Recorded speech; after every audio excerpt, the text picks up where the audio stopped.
Assalamualaikum warahmatullahi wabarakatuh. Kami dari kelompok 3 kelas 645D11 ingin mempresentasikan tugas kami yang berjudul Sistem Informasi dan Pengiriman Barang menggunakan metode transportasi Northwest Corner. Sebelumnya kami ingin memperkenalkan kelompok kami. Saya Davia Hasria Rizky. Saya Syifata Khaironi. Saya Devi Rahmawati. Saya Sahladi Salivia. Saya Liliani Rosita Dewi. Masalah transportasi berkaitan dengan distribusi suatu produk yang sama dari beberapa sumber dengan penawaran terbatas menuju beberapa tujuan dengan biaya tertentu yang dapat meminimumkan total biaya distribusi. A. Sistem informasi. Sistem informasi adalah kerangka kerja yang mengkoordinasikan sumber daya manusia komputer untuk mengubah masukan input menjadi keluaran informasi guna mencapai sasaran-sasaran perubahan. Sistem informasi memberikan nilai tambah terhadap proses, produksi, kualitas, manajemen, pengambilan keputusan, dan pemecahan masalah, serta keunggulan kompetitif yang tentu saja sangat berguna bagi kegiatan bisnis. Yang B. Pengiriman barang. Pengiriman barang adalah suatu cara untuk menyampaikan pesanan barang yang akan dikirim sesuai dengan permintaan pelanggan dan ketentuan yang telah disepakati.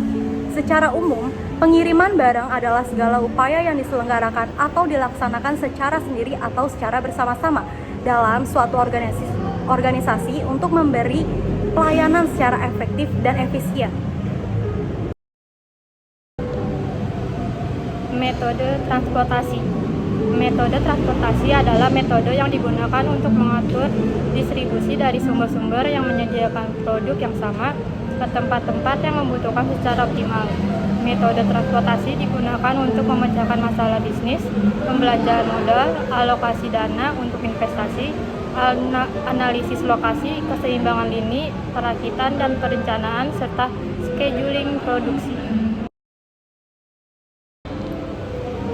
Tujuan dari metode transportasi adalah menemukan pola pengiriman yang baik dari beberapa sumber supply ke beberapa tujuan demand sehingga meminimalkan biaya produksi dan transportasi. Perbedaan biaya alokasi dari satu sumber ke tempat-tempat tujuan dari beberapa sumber ke tempat tujuan. Transportasi untuk satu asal dan satu tujuan tidak ada masalah karena semua stok asal bisa diberikan ke tujuan sesuai kapasitasnya. Untuk gambar pertama itu untuk transportasi untuk satu asal dari satu tujuan, gambar 2 untuk bila ada lebih dari satu asal tujuan, bagaimana membagi supply agar sesuai dengan demand.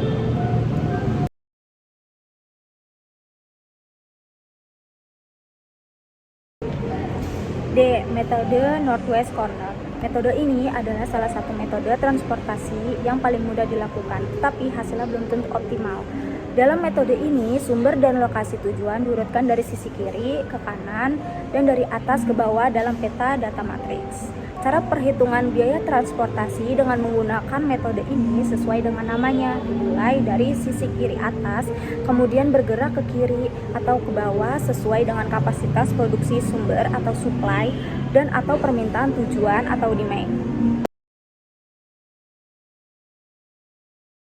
Aturan yang berlaku pada metode Northwest Corner ini adalah sebagai berikut. Yang pertama, menghabiskan persediaan di tiap baris sebelum bergerak menuju ke baris selanjutnya yang berada di bagian bawahnya.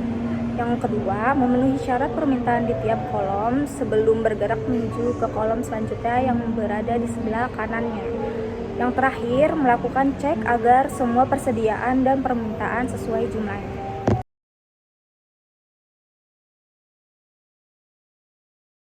Studi kasus, perusahaan SDA memproduksi suatu produk yang akan mengirimkan hasil produksinya kepada 3 konsumen, di mana perusahaan tersebut memiliki 3 buah pabrik yang bertempat di pabrik A, pabrik B, pabrik C dengan tujuan kebutuhan konsumen adalah Bekasi, Jakarta, Bogor.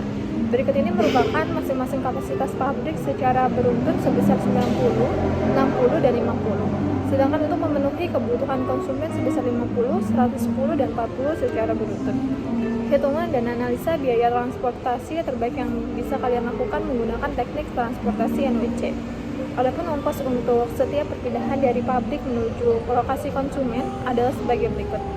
Pabrik A Bekasi 20, pabrik B Bekasi 15, pabrik C Bekasi 25, pabrik A Jakarta 5, pabrik B Jakarta 20, pabrik C Jakarta 10, pabrik A Bogor 8, pabrik B Bogor 10, pabrik C Bogor 19.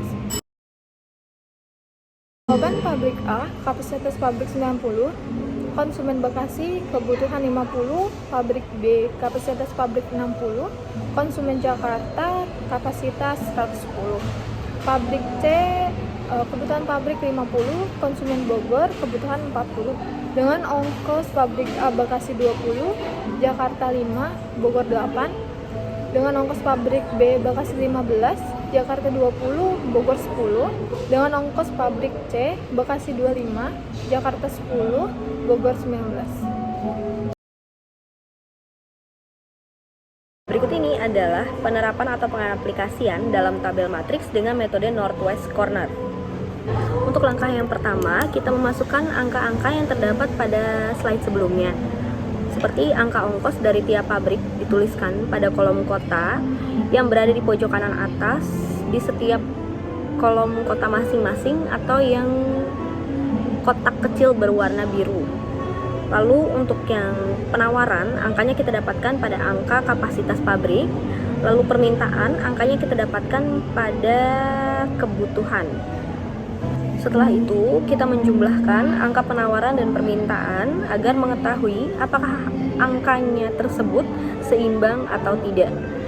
Di sini, pada tabel yang ada di slide, kita mendapatkan hasil 200 dari masing-masing penjumlahan antara penawaran dan permintaan, yang artinya adalah seimbang.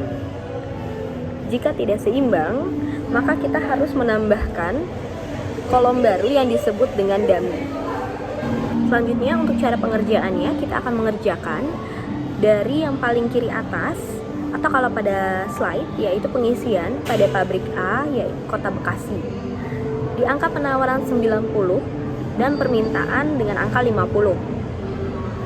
Lalu kita masukkan angka maksimal dari permintaan yaitu angka 50. Dan sisa angka dari penawaran adalah 40. Jadi, untuk penawaran dan permintaan pada pabrik A sudah seimbang. Selanjutnya, pabrik B, Kota Jakarta, dengan angka penawaran 60 dan permintaan 110, lalu kita masukkan angka 60 untuk memaksimalkan angka penawarannya. Lalu, untuk memaksimalkan angka permintaan Kota Jakarta yang berjumlah 110, kita masukkan angka 10 karena nilai permintaan di Kota Jakarta sudah mencapai angka 100. Maka kita masukkan angka sisanya yaitu angka 10 di kolom pabrik C Kota Jakarta. Setelah itu, pada pabrik C Kota Bogor kita masukkan angka 40 untuk memaksimalkan angka penawaran dan permintaannya. Jadi, dari data tabel matriks yang sudah kita dapatkan, kita akan hitung secara keseluruhan untuk mendapatkan hasil nilai transportasi terbaik dengan cara angka yang kita tandai berwarna merah yang terlihat pada slide dikalikan dengan angka ongkos yang terdapat pada kotak biru setiap kota, dan untuk yang tidak ada angka tidak perlu ikut dihitung karena pasti hasilnya adalah 0. Jadi, untuk penghitungan keseluruhan, rumusnya dapat dilihat di dalam slide. 50 kali 20 dijumlahkan dengan 40 dikali 5, dijumlahkan dengan 60 dikali 20, dijumlahkan kembali dengan 10 kali 10, dan dijumlahkan lagi dengan 40 kali 19, dan mendapatkan hasil 3260.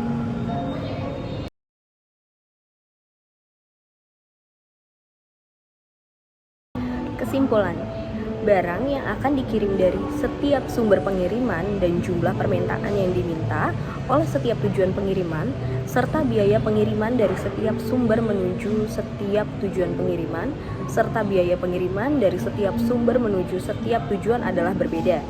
Metode transportasi juga bisa digunakan untuk mengatur distribusi dari sumber-sumber yang menyediakan produk yang sama ke tempat yang membutuhkan secara optimal. Tujuan dari metode transportasi adalah menentukan pola pengiriman yang paling baik dari beberapa sumber atau supply ke beberapa tujuan atau demand, sehingga meminimalkan total biaya produksi dan transportasi. Sekian dari presentasi kelompok kami, kurang lebihnya mohon maaf. Wassalamualaikum warahmatullahi wabarakatuh.